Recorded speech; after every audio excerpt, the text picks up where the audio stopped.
Então, hoje está meio difícil a gente fazer piadas, né? Porque o nosso lado humano está sentindo muito a perda da nossa amiga e eu convivi com ela há um tempo. E vamos conversar sobre a partida do crente, né? Quando eu falo crente, gente, não é de denominação, não, é o que crê, né? É o que crê. Então, são nessas horas que as nossas crendices, a nossa fé é provada, é saber, você acredita mesmo ou não? Eu lembro que morreu uma vez a avó era uma família da igreja e uma filha não estava lá, e as netas no velório. Era muito interessante você ver a diferença, todos choravam, porque inclusive a mulher era uma fofa, mas as filhas que estavam apartadas do Senhor, não sei o que, desesperadas, e as netas que estavam tristes. Então é assim, estávamos tristes todos, porém quem não acredita, quem não sabe o que tem do lado de lá, quem tem dúvidas sobre o que tem do lado de lá, entra em desespero mesmo, porque a incerteza causa pânico. Então, são nessas horas que a gente tem que ser ministrado no coração, a gente tem que ser ensinado para poder passar. Infelizmente, a gente só aprende isso passando. Eu posso falar de carteirinha. Eu comecei a entender a morte do cristão com a morte do meu pai e depois com a morte da minha mãe. E muitas pessoas passaram, mas quando são as pessoas próximas, a gente sente mais, né? Então, eu quero ver o que a Bíblia diz. O que a Bíblia diz. Paulo, nós já estudamos no estudo de Tessalonicenses, ele começa assim: não queremos, porém, irmãos, que sejais ignorantes com respeito aos que dormem. Ele usa a palavra dormir, né, como um eufemismo, né? Para não vos entristecerdes como os demais que não têm esperança. Certo? Então, a gente vê isso. Quem não tem esperança se desespera. Então, ele fala, não sejam ignorantes para que não fiquem tristes como aqueles que não têm esperança. Pois se cremos que Jesus morreu, ressuscitou, assim também Deus, mediante Jesus, trará em sua companhia os que dormem. Ora, isso aí é quando Jesus voltar, né? Vai ter o arrebatamento, tá? Se você tem dúvida sobre isso, vai lá ver os vídeos do Apocalipse. Então diz, e depois, primeiro, porquanto o Senhor mesmo, dada a sua palavra de ordem, ouvida a voz do arcanjo, ressoada a trombeta de Deus, descerá dos céus, e os mortos em Cristo ressuscitarão primeiro. Depois nós, os vivos, os que ficarmos, seremos arrebatados junto com ele entre as nuvens para o encontro com o Senhor nos ares. Estaremos para sempre com o Senhor. Consolai-vos uns com os outros com essa palavra. Tá? Então, esse texto causa muita polêmica de saber, mas está dormindo quem está dormindo? Então, eu só vou dar uma rabiscada assim. Aqueles que nasceram e que morreram antes de Jesus Cristo estão dormindo, porque Jesus, depois, nós vamos ver aqui, depois os que nasceram, os que morreram depois de Jesus, vão para a glória com ele, e a glória não é a Nova Jerusalém, tá? A Nova Jerusalém é uma coisa, a glória, vamos dizer que é antessala do céu. Por que eu estou dizendo isso e não tenho medo de afirmar? Vocês sabem que tem muitas coisas que eu falo, isso eu não tenho certeza, eu penso assim. Isso de acordo com a Bíblia, e eu aprendi isso. Vamos ver o que Jesus falou. A boca de Jesus, não é nenhum comentarista, não é nenhum tradutor, não. A Bíblia diz, e lá na cruz, na hora que ele estava morrendo, e acrescentou Jesus, e acrescentou o ladrão, né? Lembra-te de mim quando vieres no teu reino. E Jesus respondeu, em verdade te digo que hoje estarás comigo no paraíso. Existem estudos que dizem que há uma vírgula depois do hoje. Só que no texto original não existe acentuação. Inclusive, não existe nem espaço. No texto original diz assim, em verdade te digo que hoje estarás comigo no paraíso. Pronto, eu acredito no original, não na tradução, porque a tradução, às vezes, há algumas diferenças. Então, se Jesus disse para o ladrão da cruz, tá? Hoje estarás comigo no paraíso, Jesus não ia mentir. Hello? Jesus não mente, ele não ia enganar o ladrão só para ele ficar contentinho. Ai, mas e o Apocalipse? O Apocalipse não é o paraíso. O que nós vamos ver, o Apocalipse fala da antessala do céu, do arrebatamento, e depois da Nova Jerusalém. Aqui nós estamos falando do paraíso, tá? Então, vamos por outro texto Quem me conhece faz tempo sabe que eu falo isso direto. Quando descobri isso, foi bem depois da morte da minha mãe, que eu fui estudar pra caramba. E aí nós vamos ver Jesus, o que Jesus disse. Jesus conta uma parábola do Lázaro e do Abraão e do mendigo. Não, o Lázaro era o mendigo, do rico e do mendigo. Então ele diz assim: e aconteceu que o rico morreu. Bom, e aí ele fala: e aconteceu que morreu o mendigo e ele veio ser levado pelos anjos. Então, o mendigo foi levado pelos anjos e o rico morreu e foi sepultado. Entenderam a diferença? Entenderam a diferença? O que é os anjos virem buscar e o outro morreu, ok? E aí você vai falar, mas e daí? E daí vamos ver Estevão. Estevão foi o primeiro mártir do cristianismo, né?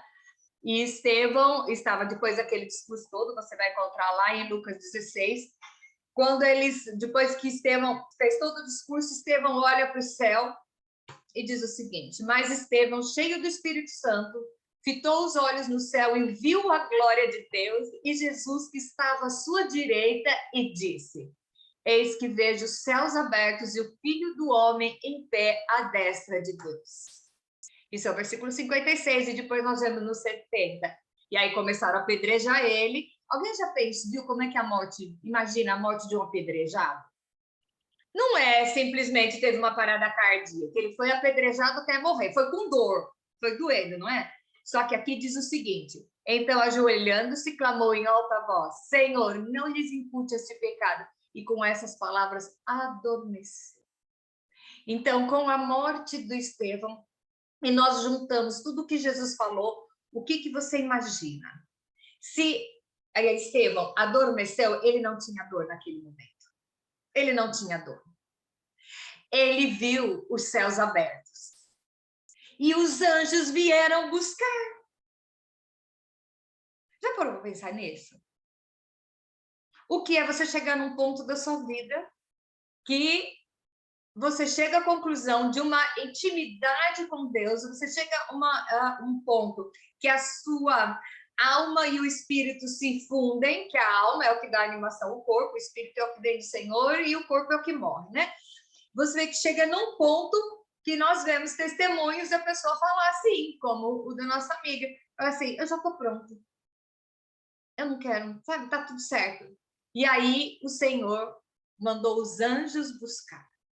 Então, e vamos voltar aqui, Paulo fala, consolai-vos com essas palavras. Teve um senhor da minha igreja, sabe aqueles aí legal? Todo mundo, né? Todo mundo fala, esse vai para o céu de sapato e tudo, não vai nem passar na entrevista. Então ele era assim. E na morte dele, eu não estava lá, eu estava aqui, e a morte dele foi uma coisa tão louca, porque eles não conseguiam, naquela época, os velórios eram feitos nas igrejas, né? Não conseguiam fechar o caixão, porque todos queriam lá olhar o rosto dele. Inclusive, minha mãe disse, a expressão do rosto dele era de quem viu o Senhor. Uma expressão de paz e alegria. Então, nós não temos que ter medo e estamos tristes. Nós ficamos tristes com a perda dos nossos queridos. Vocês acham que eu não tenho saudade da minha mãe? Vocês acham que eu não fico pensando, puxa vida, queria tanto ter dado o último abraço? Como nós estudamos na quinta-feira, quando a mulher foi e ungiu o corpo de Jesus, Jesus tinha acabado de dizer que ia morrer, e ela foi e fez a última homenagem. Se você soubesse qual é a última homenagem que você pode fazer para uma pessoa que vai morrer, você não ia largar tudo e ir lá fazer? Sabe? Então, ela pegou um vidro de perfume que era preciosíssimo, caríssimo, carésimo, não sei que palavra você quer usar, e ungiu o corpo de Jesus. Aí vem o pessoal lá do dinheiro, né? Nossa, porque não vendeu para dar para os pobres. E Jesus falou, os pobres vocês vão ter sempre convosco. Ela veio fazer a última adoração. Então, eu pergunto para vocês, se nós pudéssemos fazer o último encontro com uma pessoa aqui que a gente ama, você não iria? Se alguém dissesse, olha, tal dia aquele eu vou recolher ele. E aí? Nós iríamos lá. Eu lembro que a tia do meu cunhado, quando ela morreu, ela chamou o meu cunhado e falou para ele assim, filho, não chora porque eu tô salva. E cuida da sua vida para que a gente se encontre lá, porque eu sei para onde eu vou. E ela descansou. Então, eu pergunto para você, Será que a sua vida está no ponto que você pode olhar e pensar assim, hoje eu posso morar com o Senhor? Claro, eu quero viver aqui, tudo bem, nós somos, a nossa natureza humana é assim, é agarrado às coisas daqui. Mas será que você está preparando o seu espírito para saber que lá é melhor ou você tem dúvida? Ou você tem dúvida que você vai? Ou você acha que você vai para um lugar para fazer, para ficar queimando, depurando os seus pecados para chegar? Gente, o sangue de Jesus foi capaz para livrar de todos os pecados arrependidos. Então, não existe fase de transição. Vocês acham que o ladrão da cruz era o bom ladrão? Isso aí é uma utopia, porque o único bom lá era Jesus. E, no entanto, Jesus falou para o ladrão: ainda hoje estarás comigo no paraíso. Então, ele não teve tempo de batizar, de dar cesta básica para pobre, de fazer cursinho bíblico, não teve tempo. E ele foi com o Senhor para o paraíso. Então, eu pergunto para você, até que ponto você está pronto para chegar agora e falar assim, vem. Eu trabalhei muito tempo com médicos, né? E assim, meu salão eram todos que iam lá.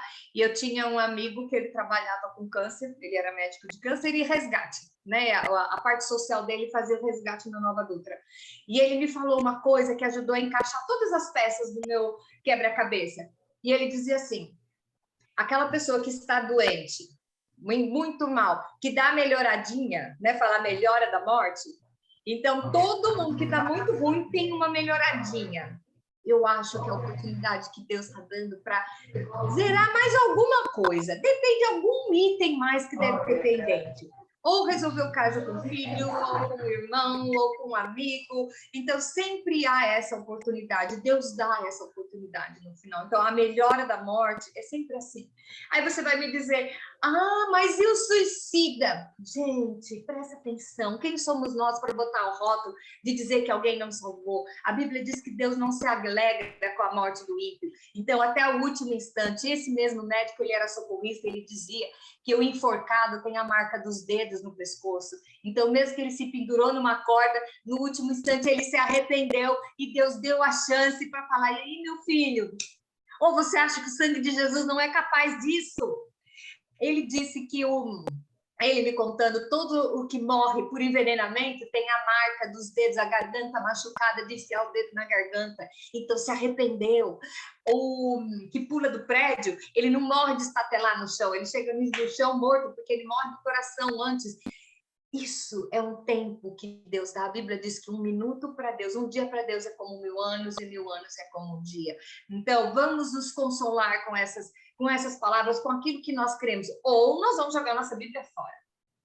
Então, se eu creio que lá é melhor, se eu creio que o Senhor se agrada e faz tudo, Deus fez de tudo para a salvação de todos. Ele mandou o filho dele para uma cruz para que não sejamos salvos. Você acha que até o último momento ele não vai falar assim, vem para cá?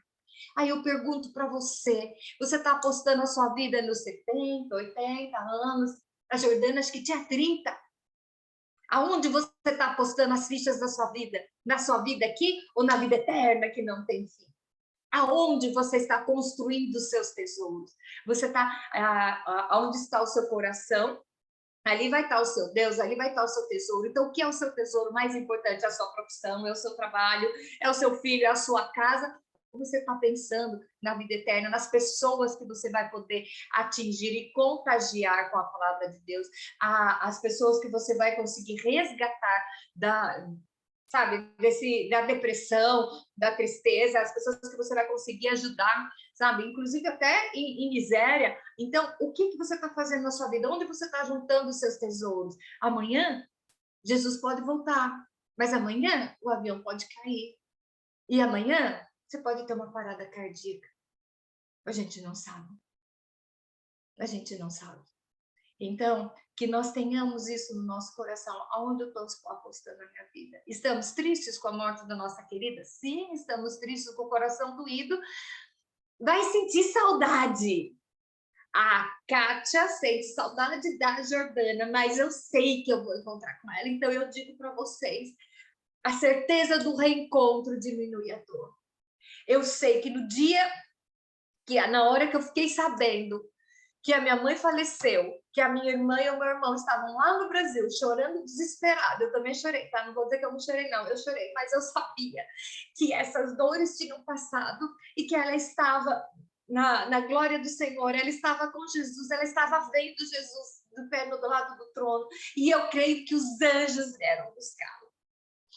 E eu sei que eu vou encontrar com ela de novo. Vamos nos consolar com a palavra. É muito fácil você ficar achando, ai, eu sou ateu, mas toda a natureza veio do pó, voltou para o pó, e eu acredito na vida eterna, eu acredito na alma, acredito na ressurreição, acredito no amor de Deus que criou o universo e criou um pós-vida. E é isso que nós temos que definir hoje, em que eu acredito. Vamos ficar tristes? Vamos. Vamos consolar a família? Vamos. Vamos nos consolar uns aos outros? Vamos, mas vamos saber, nós vamos encontrar com ela, linda, maravilhosa, sorrindo. Eu vou encontrar com a minha mãe, eu vou encontrar com meu pai. Tantos nossos queridos já foram, e nós sabemos que eles estão descansando no Senhor. Ou nós rasgamos a nossa Bíblia fora e metemos a cabeça na parede, desesperado, porque Deus não é bom. Porque Deus não é bom, Deus é bom o tempo todo. O tempo todo Deus é bom. E não importa as nossas lutas, não importa o que nós estamos passando, Deus é bom. Aí você vai falar, mas Deus não foi bom conosco porque levou a nossa amada. Deus foi bom com ela, porque ela está melhor. Hoje, ela não está mais chorando, ela não está preocupada se cresceu a raiz do cabelo, se precisa fazer luz, se precisa fazer unha. Ela está face a face com o Senhor. Ela está numa outra esfera. Então, vamos nos alegrar, porque nós sabemos quem conviveu com ela. Eu lembro a última conversa que eu tive com ela. Quem conviveu sabe que ela estava pronta. E ela falou, hoje eu sei o porquê de toda a minha vida, que eu tenho que resgatar as pessoas. Então, ela encontrou o propósito. Nós falamos essa semana sobre o propósito. Ela falou para mim, eu sei qual é o meu propósito, é ir atrás das pessoas que conhecem o Evangelho e que estão desviadas. É ir trazer. Então, ela encontrou dela e ela fez. Quando ela terminou, Deus falou assim, isso, minha filha, acabou. Agora é hora da formatura. Você vai ser promovida e você vai ser para a formatura. E você vai estar pronta, porque esse corpo perecível não te pertence mais. Louvado seja o nome do Senhor. É fácil louvar o nome do Senhor na tristeza? Não é fácil, mas louvado seja o nome do Senhor. Porque Ele fortalece a nossa fé. Porque Ele nos ensina a caminhar com Ele. E Ele nos dá a sua palavra para que nós tenhamos esperança, para que o bálsamo do Espírito Santo acalme a nossa dor e nós vemos uma luz no fim do túnel. E eu peço eu sempre, em nossas conversas, eu sempre deixo um desafio. Eu quero saber de você hoje. Se você já encontrou o seu propósito, se você está no propósito do Senhor e se você está pronto para encontrar com o Pai. Está na hora da gente rever os nossos conceitos. Porque no final de tudo, eu sempre falo, eu já li o final do livro. E no final do livro, dá tudo certo e o mocinho vence no final. E ele vence com todos nós juntos também. Amém? Um beijo grande para vocês.